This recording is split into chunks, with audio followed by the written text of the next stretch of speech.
এখনই LC boycott করতে হবে। এই মুহূর্তে তো এলসি বয়কট না করে তাহলে কৃষক আর পিস লাগাবে না, ভারত থেকে পিস 150 টাকা কেজি কিনে আনলে সরকারের বাংলাদেশে চালাতে হবে। আর যদি খরচ পড়ছে কত ভাই? এই পর্বে 60 থেকে 85 টাকা খরচ পড়ছে ভাই, 60 থেকে 85 টাকা খরচ পড়ছে ভাই প্রত্যেক কেজি। এইটা এখন বিক্রি হইতেছে কত আজকে? এখন বিক্রি করছে অনলি 40 থেকে 42, ভালো মাল 50 টাকা খায় না, তাও এটা 42-43 টাকা বেশি বিক্রি করা হয়েছে। 40 টাকা বিক্রি করেছি মাল, এই মালে 40 টাকা বিক্রি করে তাহলে বাংলাদেশের কিসের অভাব আছে? পিএস সংকট আছে? পিএস সংকট নাই, সেই জন্য বারবার বলতেছি এখন এলসি কে বয়কট করতে হবে। এখন এলসি বয়কট করে কৃষকের মূল্যায়ন করে এই মাল 60-65 টাকা বাজার দর বাজে দিক, নয় কৃষকরা মারা হয়ে যাবে। সামনে 2026-27 পেজ লাগাবে না, পেজ না লাগালে কিন্তু আবার সেই ভারতরা চান্স নেবে, ও এখন সুযোগ পা দিল। এই মুহূর্তে দ্রুত তাড়াতাড়ি এলসি বন্ধ করেন, আর যদি না করেন বাংলাদেশের কৃষকগুলোকে একত্রে এক দড়িতে বাঁধেন, বাঁধে আগুন ধরে পোড়াই দেন। আমাদের বেঁচে থাকার কোনো অধিকার নাই বাংলাদেশে। যদি অধিকারই থাকতো তাহলে আমাদের কথা কিছু না হলে কিছু মূল্যায়ন করতেন। খুব দ্রুত তাড়াতাড়ি এলসি বন্ধ করেন, কৃষককে বাঁচান, দেশ বাঁচান। দর্শক বন্ধুরা, এই মুহূর্তে আমি আছি ঢাকা শ্যামবাজারে। দর্শক বন্ধুরা, আজকের বাজারে কেমন চলছে দেশি মুড়ি কাটা পেঁয়াজের দাম, এগুলো আজকে আমরা জানিয়ে দেব পুরো ভিডিওতে। তো যে যেখান থেকে আজকে আমাদের ভিডিওটি দেখতেছেন সকলে ভিডিওটি না টেনে পুরোপুরি দেখতে থাকুন। আজকের বাজারে দেশি মুড়ি কাটা পেঁয়াজের দাম কেমন আছে বিস্তারিত আজকে আমরা জানবো। 48 টাকা 55 টাকা বিক্রি হচ্ছে বড় মৌসুমে। এই প্রত্যেক ঘুষ খা 2 লক্ষ টাকা করে ঘুষ খায় এলসি গাড়ি চাইছে ভাই। কত টাকা? প্রত্যেক গাড়িতে 2 লক্ষ টাকা ঘুষ খাইছে। এইগুলা ঘুষ খায় এলসি চাইছে ভাই। এখন এই এলসি ঘুষ খায়া এই যে বাংলাদেশের কৃষকদের যে মারে ফেলাইলো, তাহলে এটা ক্ষতিপূরণ দেবে কে? এখন দেখেন, আমি তো একটা কথা বলছিলাম যে ছেলের যদি মায়ে মারে আব্বার কাছে কিন্তু দৌড়া পালায় যে আব্বার কাছে একটু উপেক্ষা পাবো। আবার যদি মনে করেন আব্বাই মারে মার কাছে যা ছেলেটা পলায়, কিন্তু এখন কৃষক পলাবে কোথায়?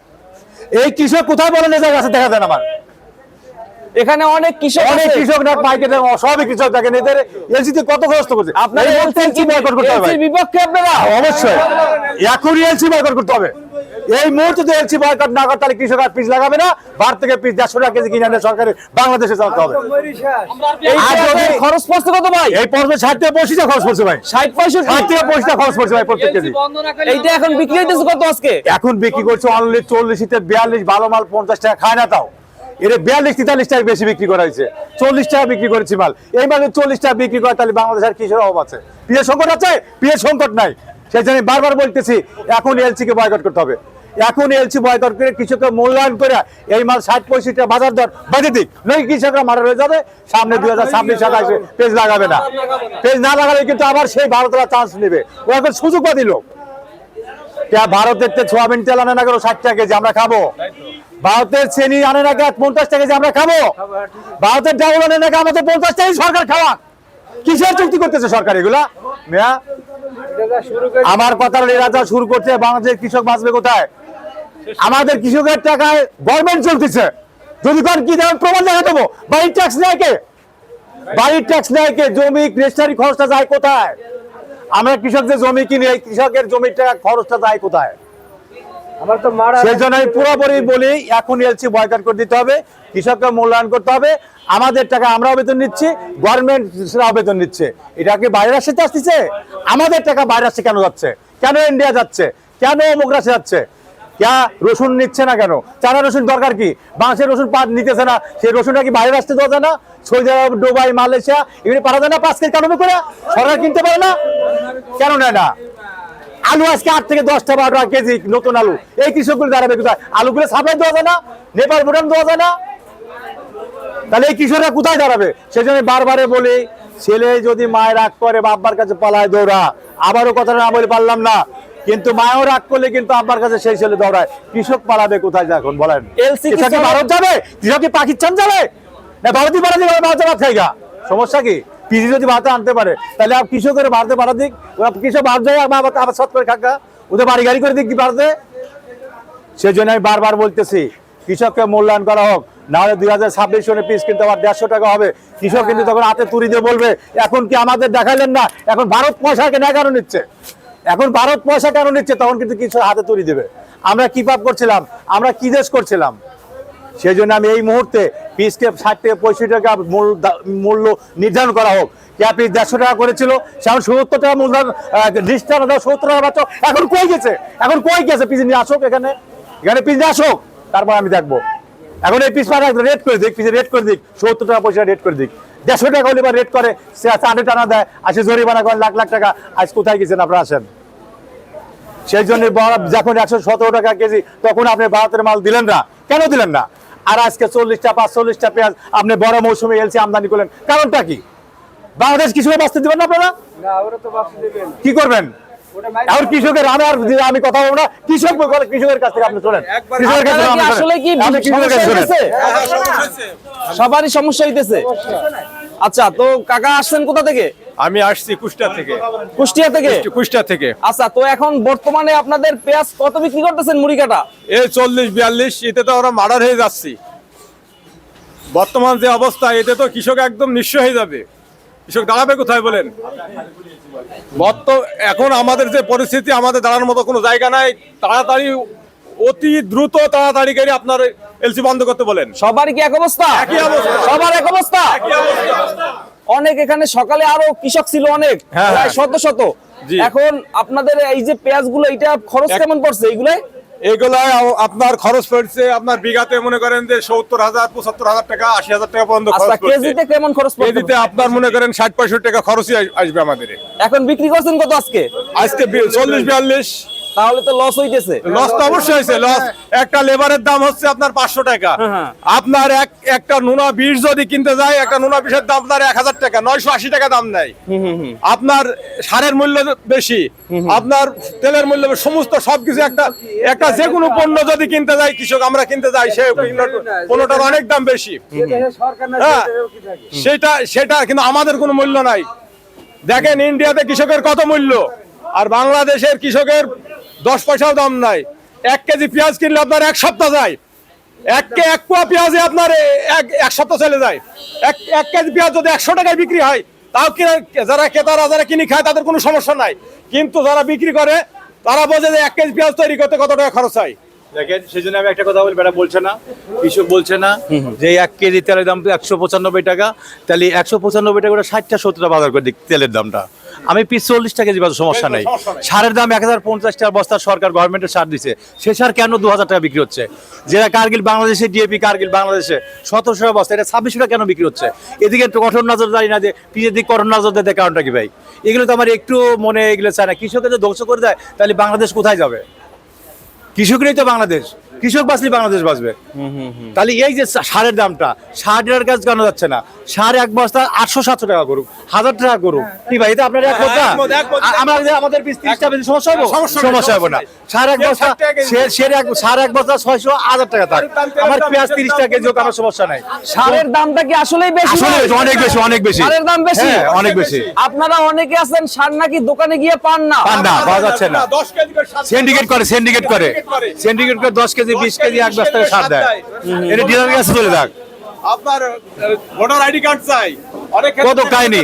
সেই জন্য আমি সারের ডিলারদেরকে না দিয়ে দোকানে সরাসরি বিক্রি করে দাম কমা দিক সরকার, তাতে গৃহস্থের গবেষণা পাবে। প্রত্যেক গৃহস্থের কাছে গেলে সরকার সার আমদানি করে কিনতে পারবে, ডিলাররা কিন্তু কাচ্চারি করে। ডিলাররা কাচ্চারি, কীটনাশক বিষ এবং সার।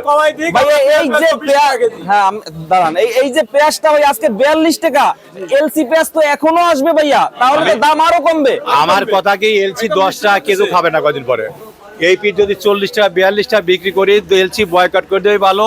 বেটাগের গাড়িতে 4-5 লাখ টাকা লস যাচ্ছে, আর এলসিরা এখনো বাঁচার সময় আছে। তোমাদের 2-3 লক্ষ টাকা লস যাচ্ছে, গৃহস্থের 22 হাজার। তোমরা বাঙালির পোলাপান বাঁচুক, আপনার এলসিনা বন্ধ দেন। আপনাদেরই সুলতান কৃষক, এরা 2-1 মাস বাইসে বাড়াক, আপনার পরে এলসি করেন, সমস্যা কি? বেটাগের মারেন না, ঠিক আছে? তবে এলসি গুলা বয়কট করে দেয় ভালো। সেই জন্য আমি সরকারের কাছে অনুরোধ করি, আমার মাথা নিচু করে বলতেছি, এলসিটা এই মুহূর্তে বন্ধ করতে হবে। এই মুহূর্তে বন্ধ করলে পারে কৃষক একটু বাঁচবে। 60-65 টাকা বিক্রি করতে পারলে কৃষকের টাকাটা ক্যাশ টাকা করবে, কিন্তু লাভ হবে না। লাভ হইতো যদি সার দাম কম থাকতো। এক বিঘে জমিতে 5 খান 6 খান 4 খান সার লাগে জন্মাতি, তার দাম কত? একটা কামলার দাম 800 থেকে 1000 টাকা। কথা না বললে তো চলে না, কিন্তু আমার তো কথা খালি আসেই, বলার জায়গা কোথায় বলবো, কার কাছে বলবো? এত প্যাক করছে, কেউ শুনতেছে? শোনে না, কোনো গভর্নমেন্ট শোনে না, কোনো উপদেষ্টা শোনে না, কোনো বাড়ির ব্যবসায়িক শোনে না। তাহলে এই যে পক করে মূল্যায়ন যদি না করে সরকার, আমি মনে করি এই যে আছে কৃষকরা, এই কৃষকদের শোনেন কি অবস্থা হয়েছে, কান্নাকাটি সেরে নাই। এক কেজি চাউল আজ কেনা লাগে 12 টাকা, 110 টাকা 90 টাকা। চাউলটা কি আমাদের 40 টাকা হোক, আমার কৃষি, আমরা ঠিক আছে 40 টাকা কেজি চাউল খাবো, পিসটা 60 টাকা করেন, পিসটা 60 টাকা, পয়সাটা গভর্নমেন্ট আপনার দাম বাড়িয়ে দিই। এলসি পিসটা না আনেন, আপনার 60 টাকার বেশি হলে আসে তদন্তকারী করবেন, তখন 60 পয়সা বেচলি পারে, বাইরের যে খুচরা বিক্রি 80 টাকা হইব, 15 টাকা লাভ হইব, তাহলে 15 টাকা যথেষ্ট, 100 টাকার বাজার হবে না। এই মুহূর্তে কোনো 100 বাজার হবে না, কোনো আশঙ্কা নেই। আপনি এলসি এই মুহূর্তে বয়কট করেন। না হলে আর একটা কথাই হলো আমার আছে, সোয়াবিন তেল দাম কমান, সারের দাম কমান, এবং আরো যে নিত্য পণ্যের দাম আছে এগুলো কমান, তাহলে আমাদের পিস যদি 40-45টা বিক্রি হয় কোনো সমস্যা নেই। আলুর কেজি ভাইয়া 60 টাকা, খরচ পড়ছে নাকি 23-24 টাকা। আলু 1 কেজি 7 থেকে 11টা বিক্রি হচ্ছে, নতুন আলু 22 থেকে 23টা খরচ। এই জন্য তো বারবার বলতেছি আলুটা আপনি বাইরের রাষ্ট্রের টাকা দিয়ে রপ্তানি করেন, এবং যে বাংলাদেশের রসুন আছে, চায়না রসুন বয়কট করে দিয়ে এই রসুন গুলো মূল্যায়ন করে বাইরের রাষ্ট্রে আপনি পাঠান। আপনি পিস নিয়ে কান্নাকাটি করতেছেন, আলু নিয়ে কান্নাকাটি করেন, রসুন নিয়ে কান্নাকাটি করেন, কে আপনাদের এই পিস সহি পরে, রসুন আলু সহি পরে না। সেই জন্য বারবার বলতেছি এদিকে লক্ষ্য রেখে কৃষকের সন্তান কৃষকের থাকতে দেন। আমি চাই না যে পাকিস্তান বা ভারত বা অমুক রাষ্ট্রের মাল আনবেন, পিস আনবেন, এই মুহূর্তে কোনো দরকার নাই। অল রাষ্ট্রের জন্য পিস বন্ধ থাকে, কোনো রাষ্ট্রের পিস জন্য বাংলাদেশ আর প্রবেশ না করতে পারে, সেটা আমি মাথা নিচু করেই বলি। ঠিক আছে ভাই। এখন এই যে আমার ভাইয়ের কাছে বলেন, ভাইয়ের কাছে শোনেন। হ্যাঁ বলেন। সরকারকে বলতে চাই যে এই মুহূর্তে দ্রুত তাড়াতাড়ি এলসি বন্ধ করেন, আর যদি না করেন বাংলাদেশের কৃষকগুলোকে একত্রে এক দড়িতে বাঁধেন, বাঁধে আগুন ধরে পোড়াই দেন। আমাদের বেঁচে থাকার কোনো অধিকার নাই বাংলাদেশে। যদি অধিকারই থাকতো তাহলে আমাদের কথা কিছু না হলে কিছু মূল্যায়ন করতেন। খুব দ্রুত তাড়াতাড়ি এলসি বন্ধ করেন, কৃষককে বাঁচান, দেশ বাঁচান। একজন ক্রেতাও যেন কিনি খাইতে পারে, কৃষকও যেন বাঁচে, দেশের সর্বস্তরের জনগণের যেন স্বস্তি পায়, সর্বক্ষেত্রে যেন সবকিছু তাদের নিয়ন্ত্রণে থাকে, এটাই বলতে চাই সরকারকে। কৃষক না থাকলে দেশ থাকবে না, পেঁয়াজ থাকবে না। আমরা তো চাচ্ছি যে কৃষকও বাঁচুক, দেশও বাঁচুক, দেশের জনগণও বাঁচুক। আপনারা আলু এদেশ থেকে অন্য দেশে দিতে পারছেন না, অন্য দেশের পেঁয়াজ নিয়ে আসছেন, নিয়ে এসে বাংলাদেশে কৃষককে মারি দিচ্ছেন, কিন্তু আলুগুলো অন্য দেশে পাঠান, অন্য দেশে আলুগুলো পাঠান, আলু চাষিগুলো পাচ্ছেন, পেঁয়াজ পেঁয়াজ পেঁয়াজ বন্ধ করেন, পেঁয়াজও পাঠান, প্রয়োজনে পেঁয়াজও পাঠান। এইভাবে তো দেশ চলে না, এইভাবে কৃষককে নেই বাংলাদেশ। যে দেশ কৃষি প্রধান দেশ ছিল সেই দেশে কৃষকের কোনো মূল্য নাই। আর আজকে দেখেন কি অবস্থা, আমরা এত পরিশ্রম করি, হাড় ভাঙা পরিশ্রম করে কৃষক, কিন্তু কখনো রোদে পড়ে বৃষ্টিতে ভিজার পরে তার যদি সে মূল্যটা সঠিক মূল্য যদি না পায়, তাহলে সে কোথায় যায় দাঁড়াবে বলেন? দাঁড়ানোর জায়গা আছে? কোথায় দাঁড়াবে? বারবার বলতে চাই সরকারকে খুব দ্রুত তাড়াতাড়ি এলসি বন্ধ করুন, আর এই কৃষকের দিকে তাকান, দেশের জনগণের দিকেও তাকান। শুধু বলছি না যে কৃষককে মূল্যায়ন করেন, কৃষকের দিকে তাকান, সবার সর্বাধিক বিবেচনা করেন, কৈরি দেশকে স্থির রাখেন, থ্যাংক ইউ। সুন্দর রাখেন। আসসালামু আলাইকুম। আসসালামু আলাইকুম।